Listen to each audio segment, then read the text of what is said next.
श्रावण मास महात्म्य 5वां अध्याय। ईश्वर ने कहा, हे सनत कुमार, कोटिलिंग का महात्म्य तथा पुराण का विधान नहीं कहा जा सकता। जब एक लिंग महात्म्य की कथा कहना असंभव है, तो कोटिलिंगों के महात्म्य को कौन कह सकता है। इस महीने में एक लिंग के बनाने से भी जीव मेरे पास निवास करता है। भक्ति द्वारा मन कामदेव के शत्रु भगवान श्री शंकर का षडक्षर ओम नमः शिवाय मंत्र के सहित अर्चन करे, ग्रह यज्ञ कर उद्यापन करे, हवन तथा ब्राह्मण भोजन कराए। इस तरह व्रत को करने से असमय में मृत्यु नहीं होती। इस मास का व्रत के सहित लिंगार्चन व्यंध्यात्व को हरण कर संपूर्ण आपत्ति को दूर करता है, सब ऐश्वर्य की वृद्धि करने वाला है। जो प्राणी पंचामृत से श्रावण मास में अभिषेक करता है, वह इस देह को छोड़कर कैलाश में मेरे नजदीक आकर एक कल्प तक निवास करता है। वह प्राणी पंचामृत पीने वाला, गौ तथा धन आदि से युक्त, अत्यंत मधुर भाषी, त्रिपुरासुर हंता श्री शंकर प्रिय होता है। जो इस महीने में पत्तल पर भोजन करता है, वह सोने के पात्र में भोजन करने वाला होता है तथा शाक त्यागने मात्र से शाक का कर्ता होता है एवं मनुष्यों में उत्तम होता है। जो भूमि में ही शयन करता है, वह कैलाश में निवास करता है। जो इस श्रावण मास में अति सुबह एक दिन भी नहाता है, उसे महीने में जितेंद्रिय होने से इंद्रियजन्य बल प्राप्त होता है। इस महीने में स्फटिक मणि, पाषाण, मिट्टी तथा मरकत मणि निर्मित शिवलिंग में या स्वयं उत्पन्न या बनाए हुए या पिसान निर्मित या पीतल आदि, चंदन, मक्खन या किसी निर्मित शिवलिंग में एक बार अर्चन करने मात्र से 100 ब्रह्म हत्या भस्म हो जाती है। सूर्य ग्रहण, चंद्र ग्रहण या अन्य किसी सिद्ध क्षेत्र में लक्ष्य जप करने से जो सिद्धि मिलती है, वो इस मास में एक बार जप करने से मिल सकती है। दूसरे समय में किए गए नमस्कार तथा प्रदक्षिणा से जो 1000 का फल मिलता है, वो फल इस महीने में एक बार करने मात्र से मिल सकता है। मुझे प्रिय इस श्रावण महीने में वेद पारायण करने से सब वेद मंत्रों की अच्छी तरह सिद्धि हो सकती है। इस महीने में बिना पुरुष सूक्त पाठ के एक दिन भी न बितावे। जो इसका अर्थवाद मात्र कहते हैं, वह प्राणी नरक को जाते हैं। समिधा, चरु, तिल और घी से ग्रह यज्ञ करे। धूप, गंध, पुष्प, नैवेद्य आदि के भेद द्वारा अर्चन करे। शंकर के रूपों का यथोचित ध्यान कर शक्ति द्वारा कोटि होम, लक्ष होम और अयुत हवन करे। तिलों के व्याहृत मंत्रों से हवन करे। इसी को ग्रह यज्ञ नाम से कहा गया है। हे सनत कुमार, अब वार व्रत कहूँगा, आप सुने। हे अनग, सबसे पहले रविवार व्रत को कहूँगा।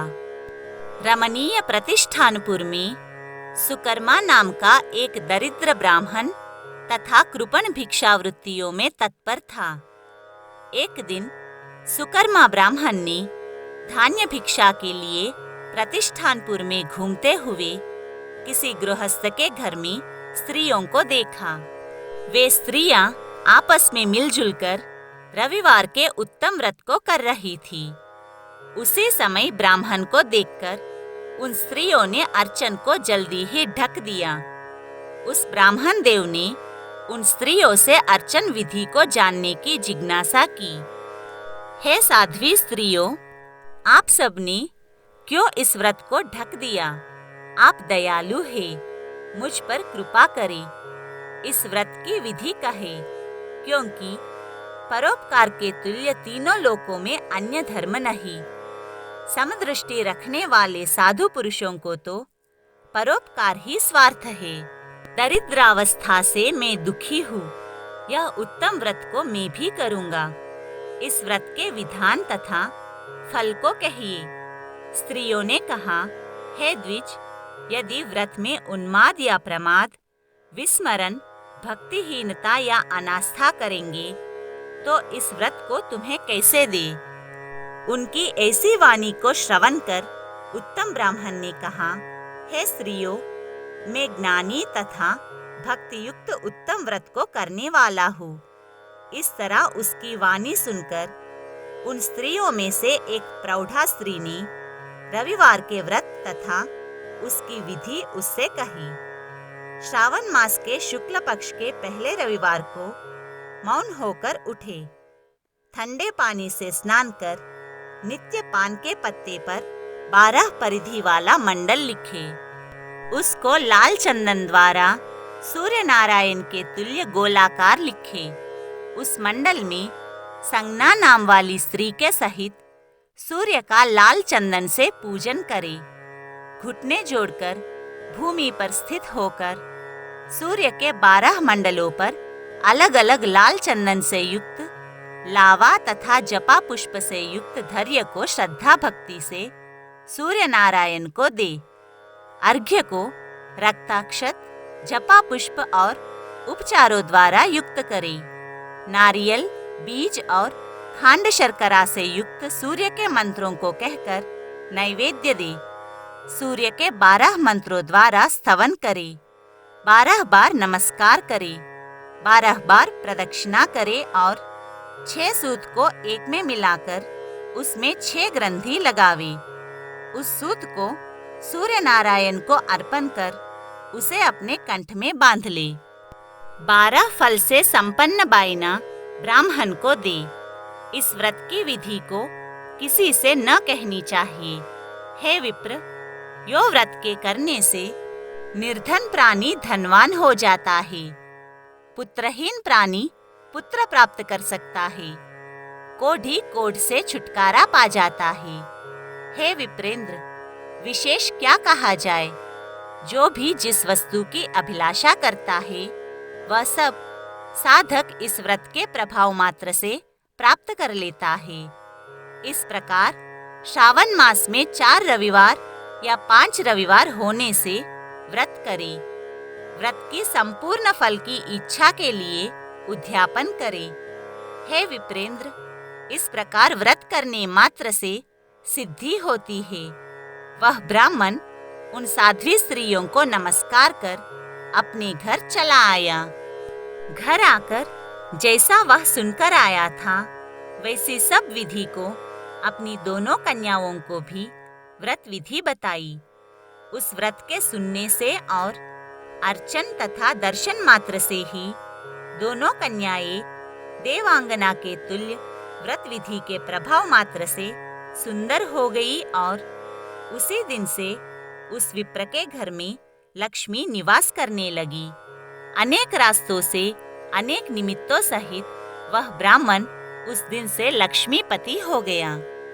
किसी राजा ने उसी ब्राह्मण के घर के समीप रास्ते से होकर निकलते हुए अति उत्तम उन दोनों कन्याओं को बरामदे या खिड़की पर बैठे देखा। दोनों कन्याएं अपनी देह के अवयवों से त्रैलोक्य से संपूर्ण उत्तम चीजों को तथा कमल और चंद्रमा को भी अपमानित करती थी। उन बालिकाओं को देखने से राजा ने मोहित हो क्षण भर वहां पर ही स्थित हो गया। राजा ने ब्राह्मण को बुलाकर उन दोनों बालिकाओं के लिए याचना की। ब्राह्मण ने भी प्रसन्न होकर दोनों बालिकाओं को राजा को दे दिया। वे दोनों बालिकाएं राजा को स्वामित्व के रूप में प्राप्त कर प्रसन्न हो गई। प्रसन्नचित्त होकर बालिकाएं इस व्रत को कर पुत्र पौत्रादि से युक्त हुई। हे मुने, बड़े अभ्युदय को करने वाले इस व्रत को आपसे कहा।